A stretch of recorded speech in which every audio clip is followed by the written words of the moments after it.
Hello and thank you for joining us for our mid-morning edition of Arirang News. I'm Moon Gun-young in for Mark Broom this morning, and these are what's making headlines at this hour.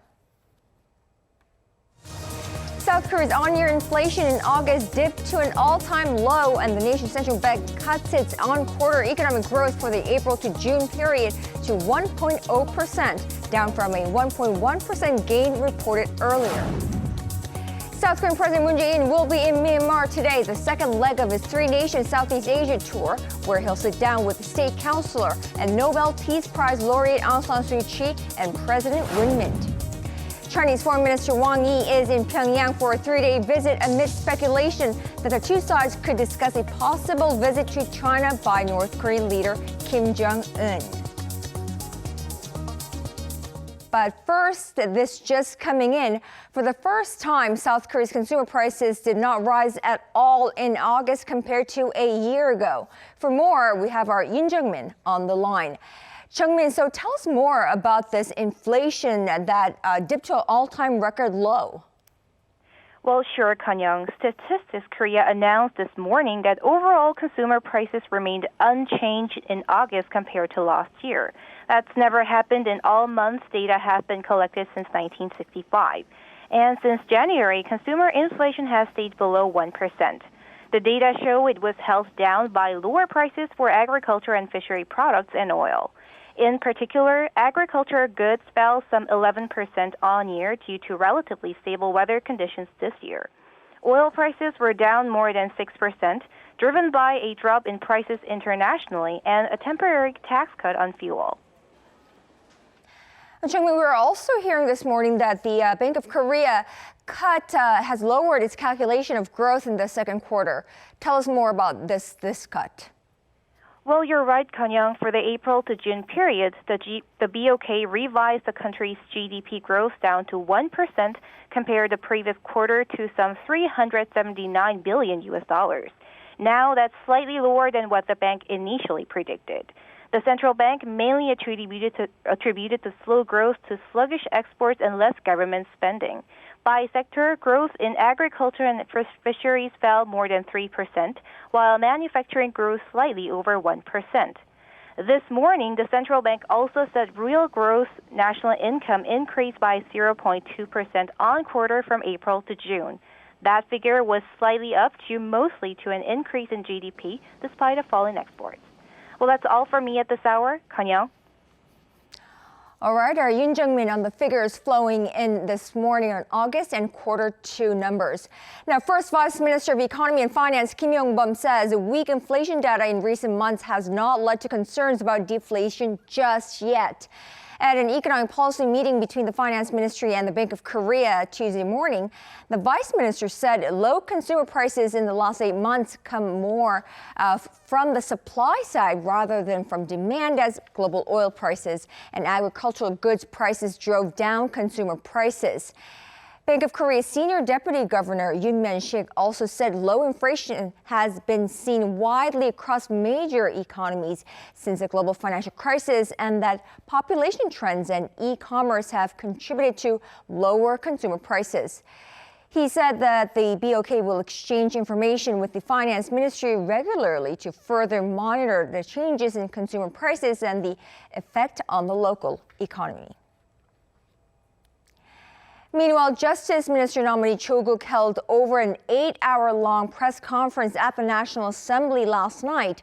Cho either denied the allegations surrounding his family or said he had nothing to do with the accusations. Our Kan Young-woo reports. It was the first ever press conference by a minister nominee to explain allegations instead of a confirmation hearing by the National Assembly. Justice Minister nominee Cho Kuk answered allegations over financial wrongdoings by saying he and his wife did not know the details of the private equity fund and its use, asserting that his family was not involved in the operation. About his daughter's education, Cho said there was nothing illegal about allegations related to the scholarship and that he did not ask anyone for his daughter to receive preferred treatment. Cho also expressed frustration over not having an opportunity to speak for himself as the parliament has not been able to hold a confirmation hearing. Monday's unexpected press conference organized by the ruling Democratic Party lasted for about 8 hours, coming to a close well past midnight. I heard the journalists' criticism and advice today loud and clear. I'm a nominee and no one knows whether I will be a minister. But I've learned from this experience to look back at my life and continue to live life moving forward. The main opposition Liberal Korea Party criticized the press conference, calling it an insult to the public and the National Assembly. The Liberal Korea Party also asked local broadcasters for live coverage of its own press conference, which is scheduled for Tuesday afternoon. The parliament missed Monday's deadline to send a confirmation hearing report to the top office. Now, President Moon is expected to ask the National Assembly for a hearing report again.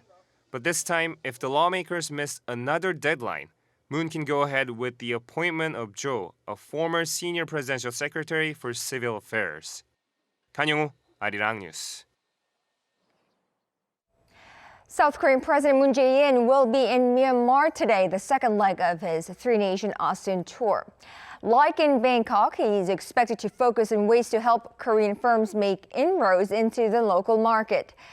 But first up on his itinerary in Naypyidaw later this afternoon, a sit-down with State Councilor and Nobel Peace Prize laureate Aung San Suu Kyi, who holds a position akin to Prime Minister and President Win Myint. Park Hee-jun reports. President Moon Jae-in begins the second leg of his three-nation ASEAN tour in Myanmar. The state visit to Myanmar between September 3rd and 5th is the first in 7 years by a president since the last visit in 2012.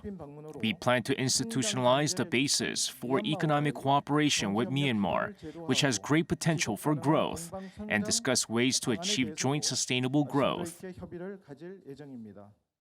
President Moon is scheduled to visit two cities in Myanmar. The first stop is the capital city of Naypyidaw. On Tuesday, Moon will sit down with State Councilor Aung San Suu Kyi to discuss ways both countries can prosper together, cooperation between South Korea and ASEAN, as well as issues surrounding the Korean Peninsula. They're also expected to exchange their thoughts on the Rohingya humanitarian issue. And with President Win Myint, President Moon will work to strengthen bilateral efforts to help push forward Korea's New Southern policy. With Myanmar being another key part of Korea's New Southern policy, President Moon will be seeking ways to expand economic ties and allow more South Korean companies to enter the local market. And on Wednesday, the president visits its next stop, Yangon.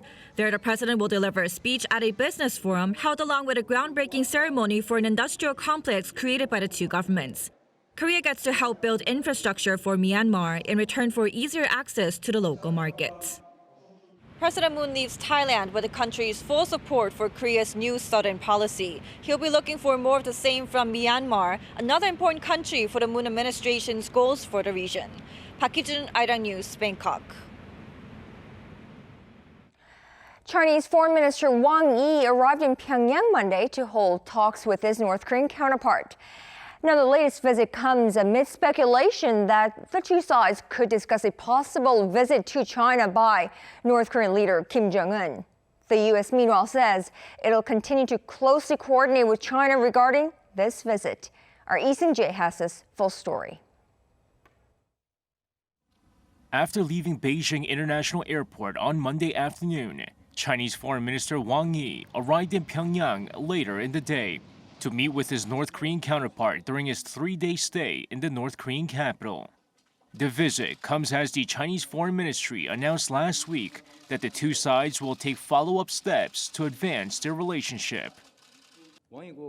State Councilor and Foreign Minister Wang Yi's visit this time is to implement the consensus reached between our two countries, China and North Korea, and an important follow-up step in advancing our bilateral relationship. During the visit, State Councilor Wang Yi will hold talks with Foreign Minister Lee Yong-ho. A source in Beijing also said Wang could meet the North Korean leader during his stay, raising further speculation that Kim Jong-un could visit China in return for Chinese President Xi Jinping's trip to Pyongyang in June. Speaking with Seoul-based Yonhap News Agency, a U.S. State Department official says the U.S. will continue to closely coordinate with China, but did not elaborate further. Wang's visit comes as Pyongyang has been ramping up its criticism of Washington amid a prolonged impasse in their nuclear talks. U.S. President Donald Trump and North Korean leader Kim Jong-un agreed during their June 30th meeting at the DMZ to restart negotiations shortly, but the talks have yet to happen.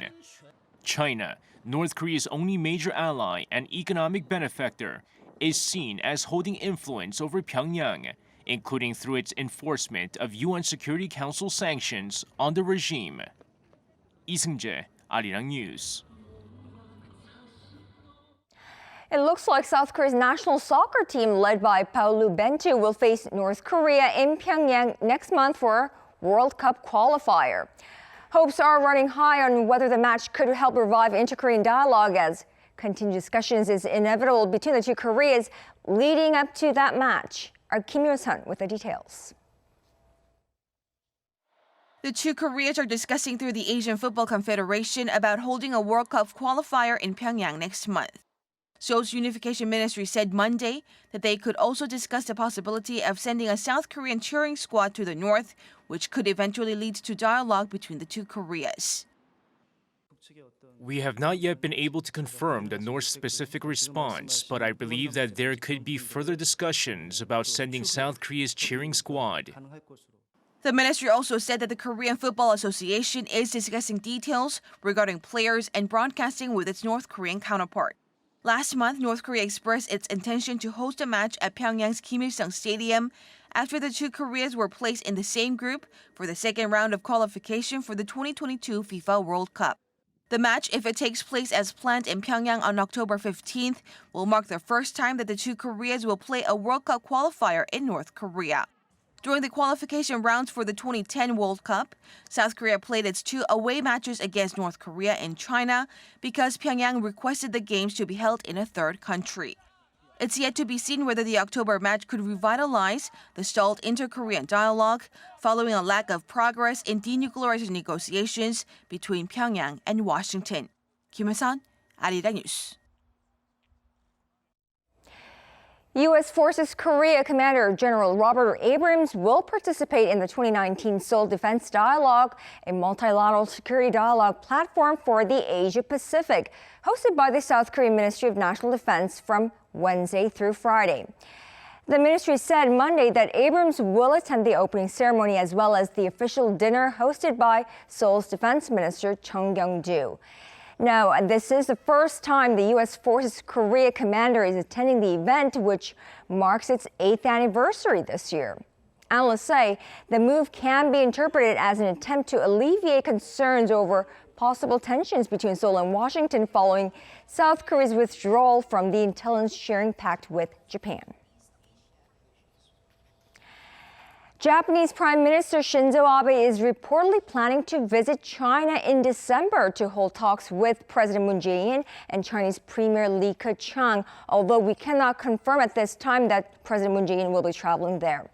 According to Japan's Jiji Press on Monday, the three sides are expected to confirm their cooperation toward the full denuclearization of the Korean Peninsula while discussing the regional comprehensive economic partnership and a free trade agreement between the three countries.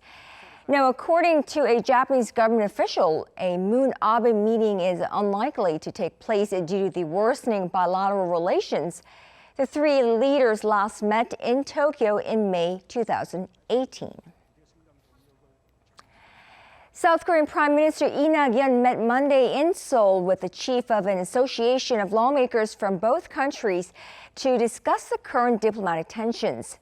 According to Japan's Kyodo News Agency, he met for 2 hours with Takeo Kawamura of Japan's ruling Liberal Democratic Party.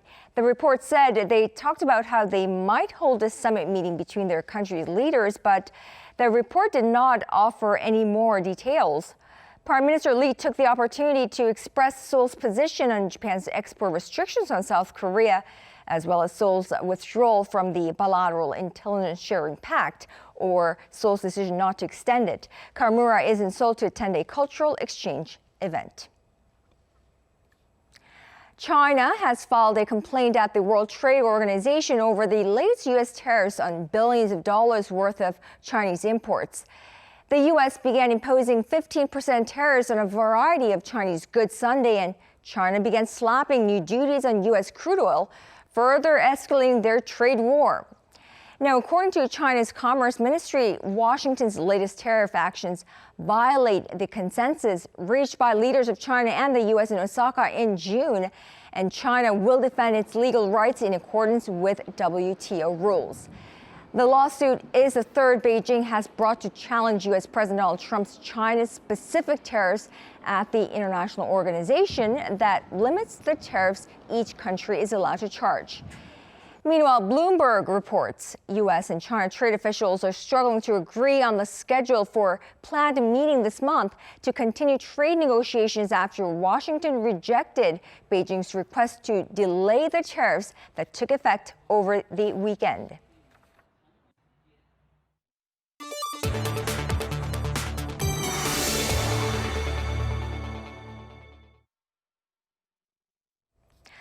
Thousands of Hong Kong students went on a unified class boycott and rallied peacefully for democracy after a violent weekend in Hong Kong full of burning barricades and patrol bombs and tear gas. For more on this and other news around the world, let's go over to our Kim Dami at the Arirang News Center. So Dami, tell us more about how students are now participating in pro-democracy demonstrations in Hong Kong. Right, Kanyang. Thousands of secondary school and university students boycotted the first day of classes on Monday. Organizers say more than 10,000 students from over 200 schools didn't show up for class.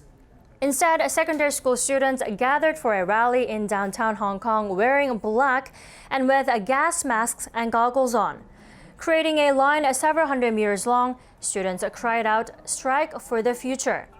Young demonstrators again urged the government to respond to the 5 demands, including ending police brutality towards the Hong Kong protesters. And it wasn't just students. Around 40,000 workers from over 20 industries, including finance, also participated in a 2-day strike and a rally at a public park.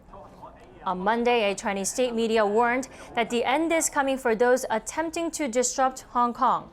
While more than 1,000 protesters have been arrested so far, student protesters will continue to fight for a greater democracy during the 2-week-long class boycott. A boat fire off the coast of Southern California on Monday left 34 people missing or dead. The fire broke out on the vessel Conception at around 3 a.m. local time. The passengers were all asleep below decks. The U.S. Coast Guard said no fatalities have been confirmed, adding 5 people had been rescued out of the 39 on board. The cause of the fire is not yet known, and the search for the missing is still underway. UK Prime Minister Boris Johnson once again said the UK will leave the EU on October 31st with no ifs or buts. Johnson announced his determination at a televised press conference on Monday. He insisted that the chances of a new deal with EU leaders are rising because EU officials know Britain has a clear vision of what it wants. Johnson then noted that he doesn't want an election and instead urged legislators not to undercut UK's negotiating position with the EU. Anti-no-deal Brexit demonstrators, meanwhile, protested at Downing Street, crying out, "Stop the coup."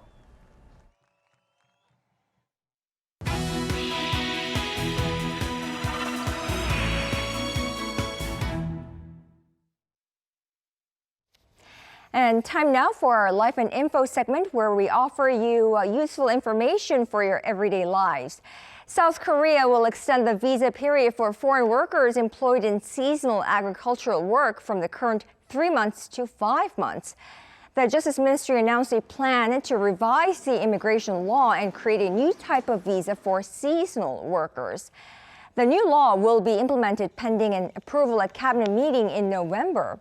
The government introduced measures to attract seasonal workers from abroad in 2015 in response to labor shortages at farming and fishing villages due to the aging population. Some 2,800 seasonal workers entered Korea in 2018. Now, banks in South Korea have turned remodeled vehicles into mobile banks to serve those traveling around the country during the Chuseok holiday. According to the Korean Federation of Banks, 9 banks, including Nonghyup, Shinhan, and Kukmin, will be operating these mobile banks.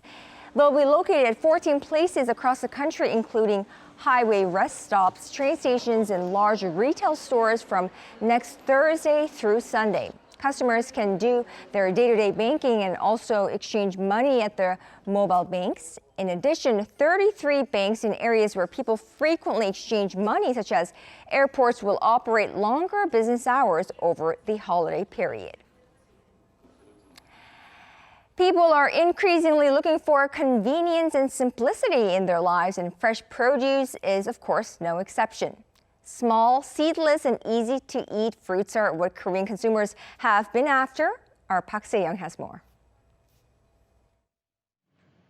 For the past 4 years, this grape farm has been growing a different species of grapes and has had great success with it.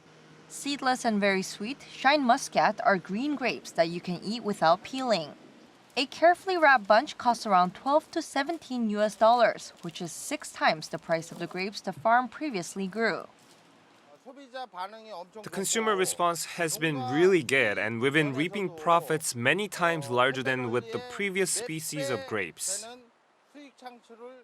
The newly bred Ruby S apple or mini apple is a bit bigger than a ping pong ball, and the delicious tennis ball-sized Hwanggeumbae pear can be eaten without peeling. From apple watermelons to mini cabbages and mini paprikas, downsized fresh produce is popular among small families. By eating fruits without peeling them, you can consume healthy compounds like polyphenols. This is an easy way to consume more functional materials from fruits. The newly bred fruits and vegetables are expected to continue satisfying the needs of consumers while increasing farm profits. Park Se-young, Arirang News.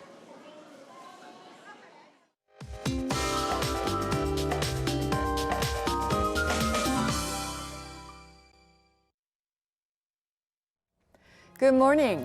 Keep an umbrella handy. A band of rain is dropping showers on southern regions, with heavy rain alerts being issued for Jeollanam-do and Gyeongsang-nam-do provinces, as well as Jeju Island.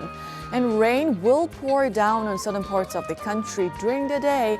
Then central regions will see heavy showers from this evening.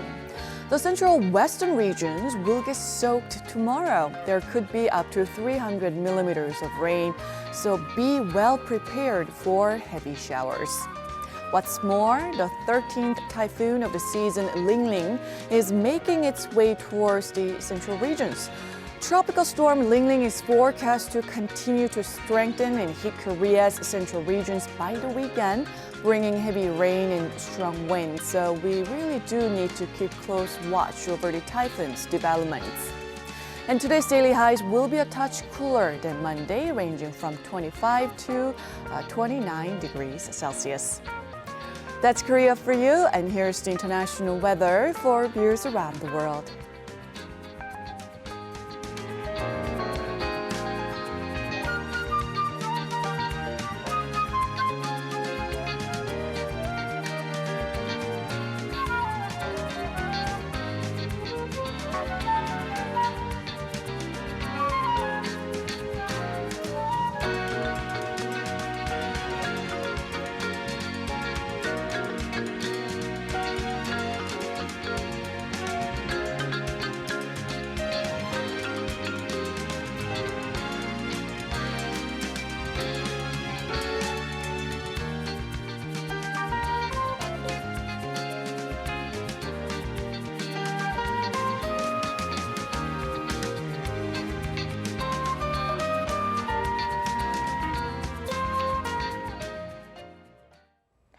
That is all we have for now, but stay tuned to Arirang TV for the day's headlines all throughout the day. Take care.